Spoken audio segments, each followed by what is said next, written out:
Hey guys, welcome back to the DM and Friends. I am DM Angelo. In today's collaboration video, I'm going to be talking about that age-old discussion that we have between, in the old school between BX and AD&D, where you have a class which is race and class all combined, and then you have AD&D's way, which is a separated race and class. So we're going to be discussing that, and let's go.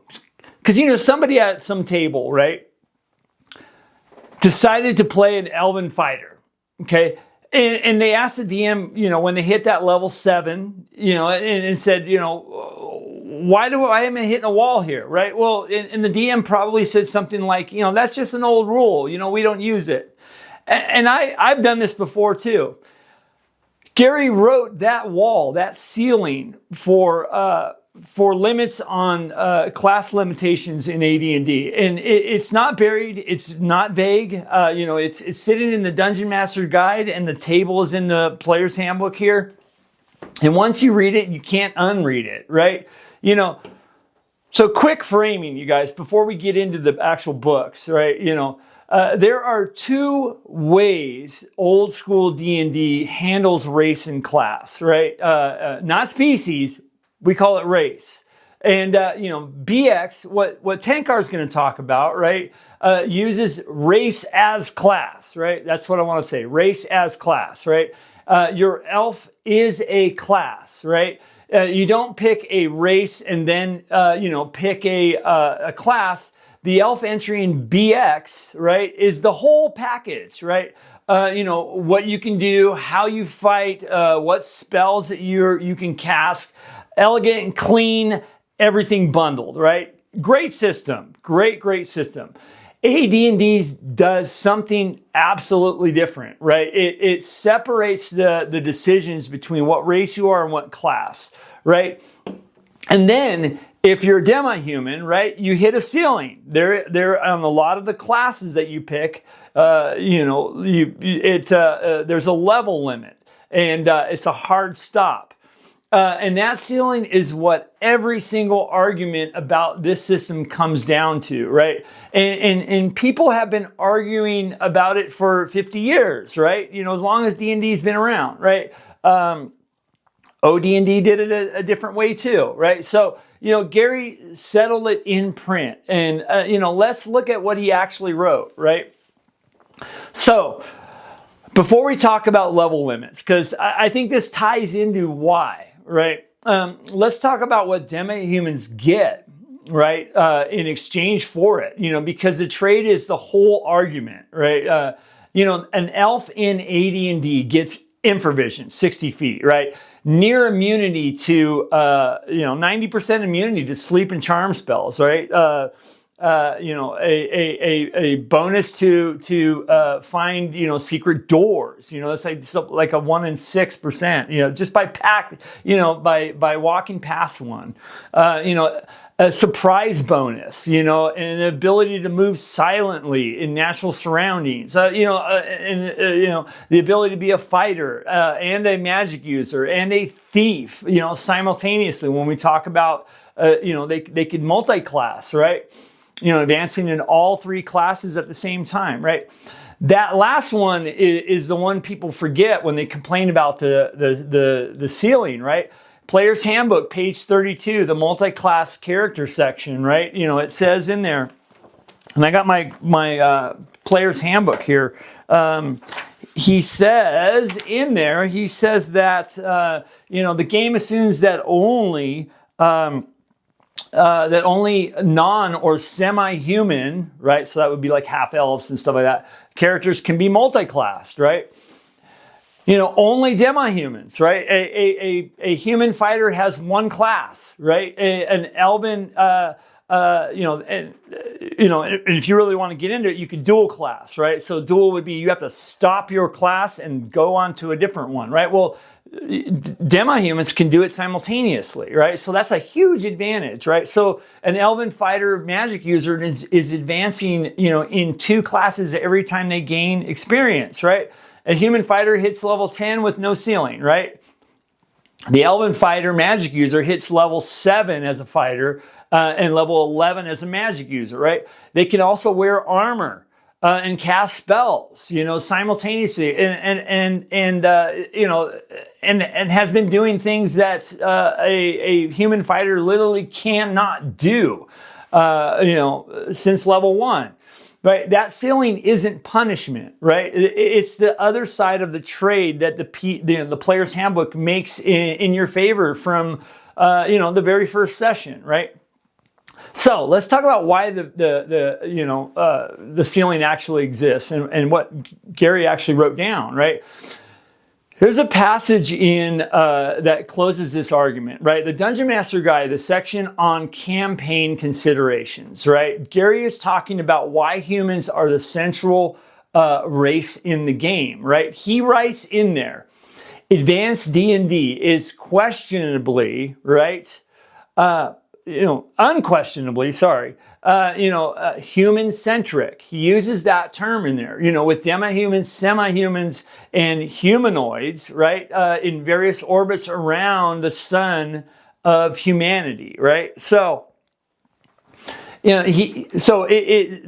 world of D&D is dominated by humans, right? So, he keeps going on, and this is where this is the part that actually matters, right? He says, in cooperation, right, men bring ruin upon monsterdom, right? For they have no upper limits as a level or acquired power from spells or items, right? So no upper limits, and that was on page 20 to 21 of the DMG, right? So if you're following along, look in the DMG on page 20 and 21. So no upper limits, he says, right? So that's the human's edge, okay? No infravision they have. They have no multiclassing. They have unlimited advancement, though. And Gary explains exactly why the game is built this way, right? So back to the DMG on the same pages, he says the game features humankind for a reason, right? It is the most logical basis in an illogical game, right? For a design aspect, it provides the sound groundwork. From a participation approach, it is the only method for all players are, after all, is said and done, human, right? And it allows them the role with which, right, most are, most desirous and capable of identifying with, right? So the players are human, right? We're all human, right? Our race is human, not our species. Our race is human. And heroes with swords and sorcery literature Gary was drawing from are human, right? Conan is human. Fafhrd is human, right? Grey Mouser is human. The game was built around the genre where humans, are, protagonists, who can become anything, right? And demihumans are the extraordinary, companions with their extraordinary limitations, right? And think about back in the day what he drew from to, out of inspiration for this great game, right? So, and the player's handbook says it too, right? This isn't just a DMG argument, right? The player's handbook says it in the foreword, right? Before the rules, even start. It says that races are great advantages or limits mainly because the whole character of the game would be drastically altered if it were otherwise. And that's in the foreword of the player's handbook. This guy right here. Drastically altered, right? So not significantly, not a little unbalanced, drastically. And this is his way of putting a little bit of balance in AD&D, right, into our game. The level limit isn't a relic that didn't get cleaned up in editing. It's load bearing, right? It's remove it and you change what the game actually is. Think about what happens at the table when, when every single race has unlimited advancement, right? The elf fighter magic user thief never gets a ceiling. Well, he casts spells, fights in armor, picks locks, and never plateaus, right? Nobody plays a human. Who would play a human? You know, why would you? Why would you? You give up infravision, multi-classing, special abilities, get nothing back except for early grave, right? The ceiling is what makes the human choice meaningful, okay? And it's what Gary meant by drastically altered. Like, if you could go on forever, why would you not play a halfling fighter, magic user, thief? Even though you can't. I don't know if that's even available in the player's handbook, but you get my point there, right? So here's what the real, the race as class versus race plus class is really about. And it's worth saying plenty, right? A race as class, right? The BX way, the way that BX does it, is an elegant solution to a real problem, right? The elf is a fighter magic user hybrid baked into a single package. And they get all the race abilities too. Super awesome, right?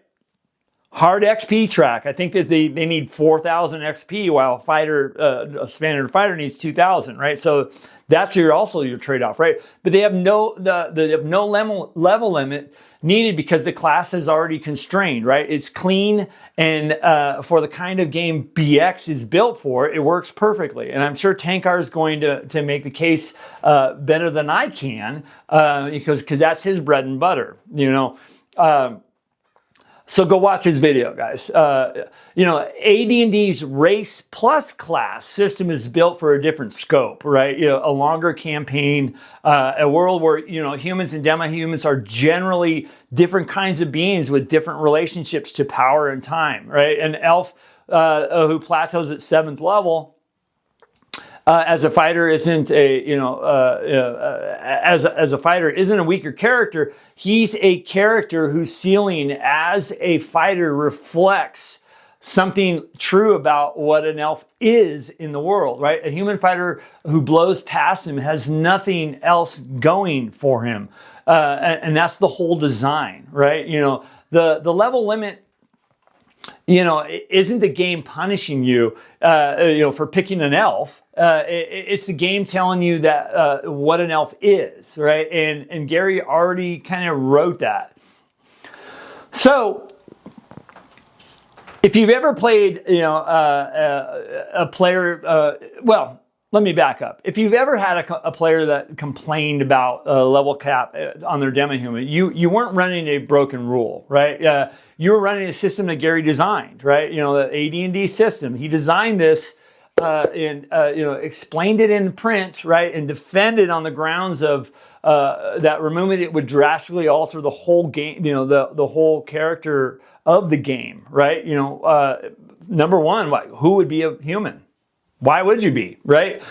And the elf gets improvision, charm immunity, finding doors, you know, the ability to be a fighter and a magic user at the same time from, you know, from level 1.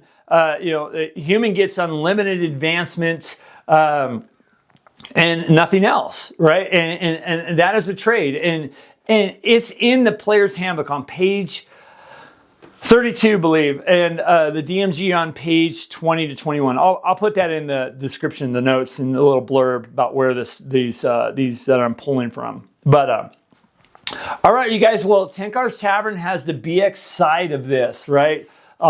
Races class dropping today also, and Greyhawk Rawground is going to be coming it from possibly from Adventures Dark and Deep or AD&D side. I don't know. You're gonna have to go check out his video too. But we do, you know, possibly here 3 systems, 3 angles, same questions. Links will be below in the description. And I want you to know, I want to know, do you run level limits of your table, or do you, or do they go out as a house rule? You know what I mean? You know, on your house rule pile, do you remove that? You know, tell me why in the comments, because I really want to hear from you guys. All right, you guys. I'm DM Angelo. This is the DM and Friends. I got a White Monster, Bauhaus, and D&D. What a combination, right? All right, you guys. Take care of each other. See you guys again. Bye-bye.